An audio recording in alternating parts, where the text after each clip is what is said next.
여자친구와 동업을 했습니다.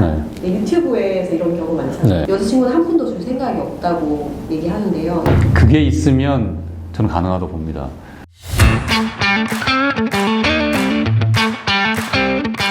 저하고 이제 동업자가 있는데요. 각자 출자금 5천만 원씩을 내서 헬스장을 개업했습니다.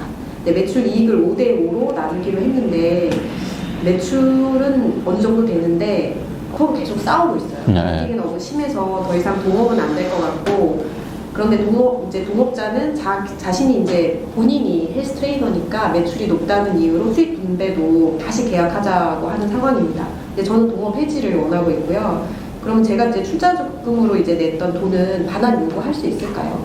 원칙적으로는 반환 조건을 어떻게 하기로 했는지 약정에 따라 다른데 아마 그 약정 안 하셨을 거예요. 그냥 5천만 원 넣었으니까 5대5로 나눠 가지자 뭐 이렇게 하셨을 거예요. 그래서 결국에는 이미 탈퇴를 하시려고 한다면 지금 이 시점 기준으로 그 재산을, 동업 재산을 다시 쫙 모아서 그거를 지분 비율대로 나눠 가지는 재산 분할 절차 같은 거 하셔야 돼요. 우리 부부가 이혼하면 재산 분할하잖아요. 그런 거랑 비슷한 절차를 거쳐야 되는 거예요. 그러니까 그렇게 했는데 5천만 원보다 넘으면 내가 가져오는 거고 5천만 원보다 적으면 그 적은 돈밖에 못 가져오는 거죠. 투입했던 돈을 그대로 반환받기는 어려울 수는 있어요. 여자친구와 동업을 했습니다. 네, 유튜브에서 이런 경우 많잖아요. 연인끼리 동업을 했는데 사업자는 여자친구 이렇게 돼 있고 계약서는 안 썼습니다. 근데 이제 수익은 여자친구가 이제 사업자고 더 많은 일을 하니까 7대3으로 했는데 요런 거는 계약서는 안 썼지만 문자 내용이 조금 남아 있고요. 근데 이제 사정상 제가 회사를 나가게 됐는데 여자친구는 한 푼도 줄 생각이 없다고 얘기하는데요. 이 돈을 받을 수 있을까요? 그거는 사실은 문자 내용이 얼마나 구체적이냐에 따라서 다른데, 여기에서 중요한 게 그럼 매월 정산을 해서 7대3으로 나눈 적이 있는지, 그게 있으면 저는 가능하다고 봅니다. 근데 그게 없으면 좀 애매해져요.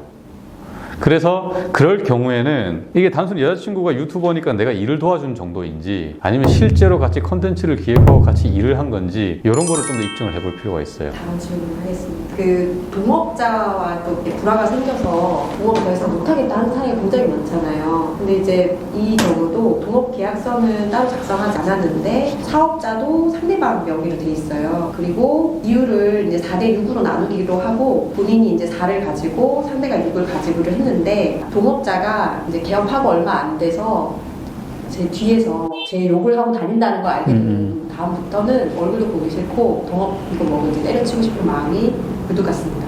이런 경우에 저는 투자금을 일부라도 받아서 빨리 이제 이거를 깨고 나가고 싶은데 어떻게 하면 좋을까요? 제가 그런 경우에 딱 소송을 했거든요. 근데 이제 단순히 상대방이 나를 뒤에서 이상 소문 퍼뜨리고 다닌다, 이것만을 가지고는 좀 애매해요. 이게 동업체를 존속시키기 어려운 사정이 좀 명백하게 입증이 돼야 되거든요. 그래서 상대방이 나에 대해서 안 좋은 소문을 내고 다닌다라고 할 때 그게 명예훼손이 되는지 한번 체크를 해보고 그 증거를 사실 수집을 해야 돼요.